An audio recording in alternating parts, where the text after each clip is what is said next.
रहे हैं उस चीज़ को, वह है अध्यापक भर्ती परीक्षा को लेकर। यह परीक्षा 24, 25 और 26 अपने निर्धारित तिथि और कार्यक्रम के अनुसार आयोजित की जाएगी। इसमें किसी को कोई संशय नहीं होना चाहिए। फिलहाल के हिसाब से वो अपने निर्धारित कार्यक्रम के हिसाब से ही वो आयोजित की जाएगी। जो भी अभ्यर्थी इसमें आवेदन दिए हैं वो सभी के सभी इसमें भाग लेने के लिए अधिकृत हैं, वो भाग ले सकते हैं। आप सब लोगों को जानकारी दे दूं कि हम लोग परीक्षा के स्टेज पर हम किसी भी अभ्यर्थी की पात्रता या उसकी पात्रता नहीं है इसकी जांच नहीं करते हैं। स्व घोषणा आधारित वो जो भी अपना तथ्य आवेदन में दिए हैं हम उसको स्वीकार करते हैं और उसके हिसाब से हम उसे परीक्षा में भाग लेने के लिए अनुमति देते हैं, एडमिट कार्ड इशू करते हैं। और एक बार जब उनको एडमिट कार्ड इशू हो गया तो वो परीक्षा में भाग ले सकते हैं। और डॉक्यूमेंट वेरिफिकेशन का जब स्टेज आता है उस समय हम चेक करते हैं कि वो जो दावा किए हैं कि वो योग्य हैं, पात्र हैं, उसके बारे में उनके डॉक्यूमेंट वेरिफिकेशन के समय में हम चेक करते हैं। अब यहाँ पर आप लोग जरूर पूछेंगे और सब लोगों को ये संशय है कि बीएड वालों के केस में स्पष्ट कुछ होना चाहिए कि स्थिति क्या है। देखिए, आप लोगों ने माननीय सर्वोच्च न्यायालय का जो आदेश देखा होगा उसके पेज 45 में के अंतिम पैरा में स्पष्ट लिखा हुआ है कि राजस्थान गवर्नमेंट ने बीएड अभ्यर्थियों से आवेदन नहीं लिया, उनको रोक दिया आवेदन देने से। ये गलत हुआ क्योंकि उस समय एनसीटीई का जो गाइडलाइंस था वो प्रभावी था और जब तक गाइडलाइन प्रभावी है तब तक उसको मानना राज्य सरकार को था। और इस दृष्टिकोण से माननीय उच्च न्यायालय राजस्थान हाईकोर्ट और माननीय सर्वोच्च न्यायालय ने दोनों ने ये कहा कि राजस्थान गवर्नमेंट ने ये गलत किया, उनको आवेदन लेना चाहिए था बीएड अभ्यर्थियों से भी। हमारे मामले में भी वही बात लागू होता है। जिस समय हम लोगों ने आवेदन आमंत्रित किया उस समय ये बीएड अभ्यर्थी पात्र थे, योग्य थे और इसलिए उनको आवेदन आमंत्रित करने का मौका दिया गया और उन्होंने आवेदन दिया भी। उसी में आगे माननीय सर्वोच्च न्यायालय ने यह भी आदेश दिया है, एस्टैब्लिश प्रैक्टिस है, सेट प्रिंसिपल्स ऑफ लॉ है कि कोई भी वैधानिक संस्था द्वारा कोई एक वैध विधिवत कोई एक आदेश निर्गत होता है तो वो तब तक प्रभावी होता है जब तक कि वो रद्द नहीं हो जाए किसी कोर्ट के आदेश से या किसी अन्यथा। तो इसका मतलब यह हुआ कि 11 तारीख के पहले वो आदेश प्रभावी था एनसीटी का और उसमें जो भी अधिकार उस सर्कुलर के बेसिस पर जो भी अधिकार लोगों को मिला वो अधिकार सुरक्षित है, वो उसमें कोई रुकावट नहीं है। तो इसका मतलब यह हुआ कि जो लोग नौकरी पा लिए पहले से उनकी नौकरी भी सुरक्षित है। जिन लोगों ने एग्जाम में अपीयर होने का अधिकार प्राप्त कर लिया उनका वो अधिकार भी सुरक्षित है। तो इसका मतलब यह हुआ कि बीएड के अभ्यर्थी जो हैं वो बेशक एग्जाम में अपीयर हो सकते हैं क्योंकि उनका यह अधिकार सुरक्षित हो चुका है। लेकिन यह अधिकार उनके सिर्फ एग्जाम में अपीयर होने का है जो कि सुरक्षित है, उसके फल पर उनका अधिकार अभी नहीं बना है। परीक्षा फल के अधिकार के बारे में इसमें हमारे विज्ञापन में भी यह अंकित है कि कोई भी निर्णय एनसीटी के परामर्श से जो राज्य सरकार जो निर्णय करेगी वही मान्य होगा। क्योंकि हम लोग एनसीटी से गाइडेड होते हैं, और जैसा कि मैंने पहले बताया कि पेज 45 सुप्रीम कोर्ट के ऑर्डर के लाइट में कि राजस्थान सरकार को भी एनसीटी के आदेश को मानना चाहिए था, क्योंकि वो उस समय प्रभावी था, और हम लोग भी उसी को मानते हैं। और एनसीटी का गाइडलाइन जो भी रहेगा, राज्य सरकार का जो भी उस पर जो निर्णय होगा वही अंतिम निर्णय होगा, वही मान्य होगा। तो ये सबको मानना है। तो इसके संबंध में जब स्थिति आएगी कि परीक्षा फल के संबंध में कि उनकी पात्रता बनती है कि नहीं बनती है, इसके संबंध में जो भी निर्णय होगा वो उस समय उसके परीक्षा फल को प्रभावित करेगा। अब एक जैसा आप लोगों ने पाया ही होगा कि माननीय सर्वोच्च न्यायालय ने राइट टू एजुकेशन को राइट टू क्वालिटी एजुकेशन भी माना है। स्वाभाविक है, और आप सब लोग अवगत हैं कि राइट टू लाइफ, जीवन का अधिकार, ये शिक्षा के अधिकार के पहले से ही हमारे संविधान में जीवन का अधिकार जो है एक मौलिक अधिकार के रूप में पहले से उपलब्ध है। और माननीय सर्वोच्च न्यायालय ने ही अपने पूर्व के बहुत से आदेशों में इसको विस्तारित करके ये भी कहा है कि राइट टू लाइफ जो है वो right to live with dignity को भी उसमें ऐड किया है।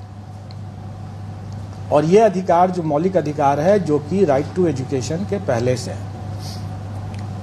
जैसा आपने अभी देखा कि during the currency of the circular, मतलब जब तक एनसीटी का वो सर्कुलर वैलिड था तब तक जो अधिकार मिल गया कैंडिडेट्स को, वो अधिकार सुरक्षित होना चाहिए। तो मेरा ये व्यक्तिगत ओपिनियन है, अभिमत है कि जीवन का अधिकार जो उन्हें मिला कि हम बीएड करके ब्रिज कोर्स के रास्ते से हम अपने इस अधिकार का पालन कर पाएंगे, इसकी पूर्ति कर पाएंगे, अपना आजीविका अर्जित कर पाएंगे। ये अधिकार जो मुझे मिला, ये अधिकार वर्तमान में शायद उसका हनन हो जा रहा है। तो अगर कोई अभ्यर्थी, मैं नहीं जानता हूं कि वो कितना सही है कि नहीं है सही है, लेकिन अगर कोई अभ्यर्थी अगर इन सब बिंदुओं को या अपने विधि परामर्श लेकर के अगर अपना कोई दावा या पुनर्याचिका अगर माननीय सर्वोच्च न्यायालय में दायर करते हैं, तो हमें उसके फलाफल के लिए प्रतीक्षा करना पड़ेगा, और उसके फलाफल से ही प्रभावित होगा उनका परीक्षा फल। तो इसका मतलब यह हुआ कि अभ्यर्थी क्या अपना लीगल रिकॉर्ड्स लेते हैं, क्या एनसीटी आदेश करती है, या क्या राज्य सरकार अध्यादेश या वगैरह वगैरह जो भी लेकर के आती है, उससे उसका परीक्षा फल प्रभावित हो सकता है,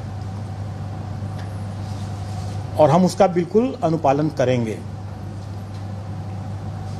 अब तब ये प्रश्न आप लोगों के मन में जरूर उठता होगा कि जब इतना संशय है तो फिर अभी परीक्षा को क्यों नहीं टाल दिया जाए।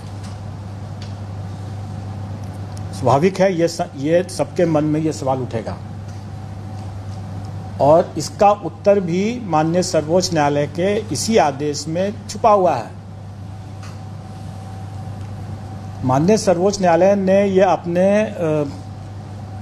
पेज 35 से 36 में ये कहा कि जब आपके पास में डिप्लोमाधारी पर्याप्त संख्या में उपलब्ध थे तो आपको बीएड के साथ, ब्रिज कोर्स के साथ उसको अलाउ करने का कोई औचित्य नहीं था। ये साफ साफ उसमें लिखा हुआ है कि, और इसी कारण से भी यह रद्द हुआ है, क्योंकि आपको याद होगा, जानकारी होगी कि केवीएस ने शिक्षकों की कमी के कारण से यह प्रस्ताव गया था, यह अनुरोध किया था, जिसको एनसीटी ने मान लिया। लेकिन राजस्थान के मामले में सुप्रीम कोर्ट की यह तीखी टिप्पणी है कि जब आपके पास में वहाँ पर पर्याप्त संख्या में अभ्यर्थी मौजूद थे डिप्लोमाधारी, तब फिर ये ब्रिज कोर्स करके बीएड को शामिल। अगर हम यही कहें कि हमारे पास जब पर्याप्त संख्या में डिप्लोमाधारी अभ्यर्थी उपलब्ध हैं तो परीक्षा को स्थगित करने का क्या औचित्य है?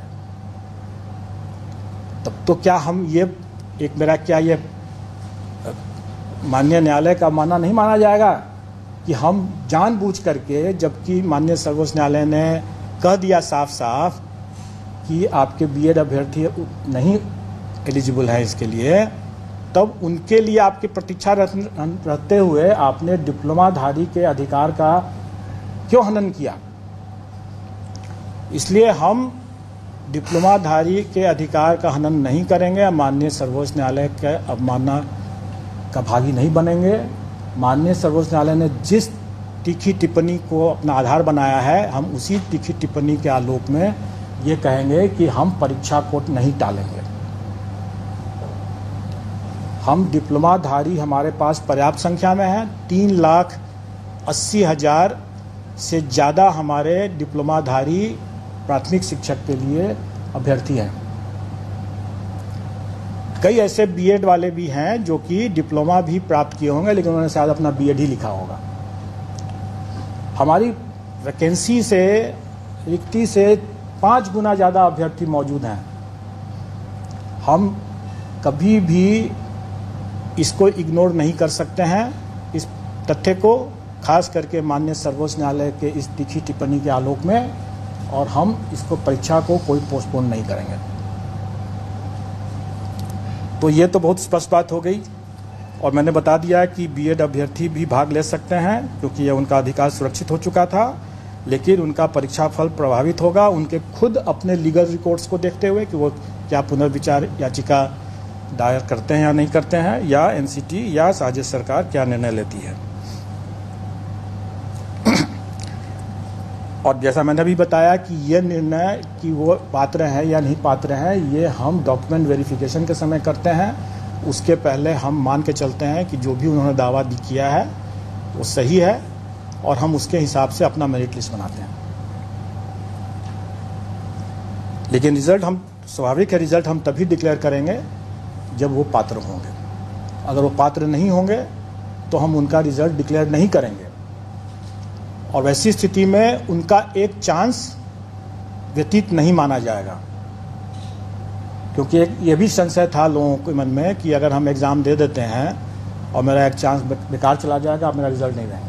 जब हम रिजल्ट ही नहीं देंगे तो हम उनका एक चांस भी नहीं मानेंगे।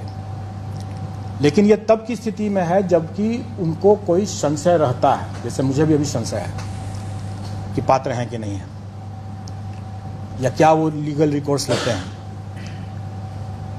लेकिन अगर ये क्लियर अगर हो जाता है और उसके बावजूद जानते बूझते अगर वो अपीयर होते हैं, तब उसको हम उनके चांस को व्यतीत मानेंगे। जैसे कि हम लोगों ने अपीयरिंग कैंडिडेट्स के लिए, जैसे सीटेट अपीयरिंग कैंडिडेट्स के लिए या बीएड अपीयरिंग कैंडिडेट्स के लिए कोई भी परीक्षा में जो हम अनुमति दे रहे हैं, तो भली भांति जानते हैं कि वो अपना एक चांस को एग्जॉस्ट कर रहे हैं, चाहे वो सीटेट क्वालिफाई करते हैं या नहीं करते हैं, वो अपने एक चांस को व्यतीत करते हैं, क्योंकि भली भांति वो जानते बूझते वो अपीयर हो रहे हैं, इसलिए उनका चांस व्यतीत माना जाएगा। लेकिन इस पर्टिकुलर मामले में, बीएड के मामले में, अगर संशय बना रहता है और अगर हम उनका परीक्षा फल नहीं घोषित करते हैं, रोक के रखते हैं, तो उनका चांस भी व्यतीत नहीं माना जाएगा, और उनका 3 चांस, हर परीक्षा के लिए 3 चांस सुरक्षित रहेगा।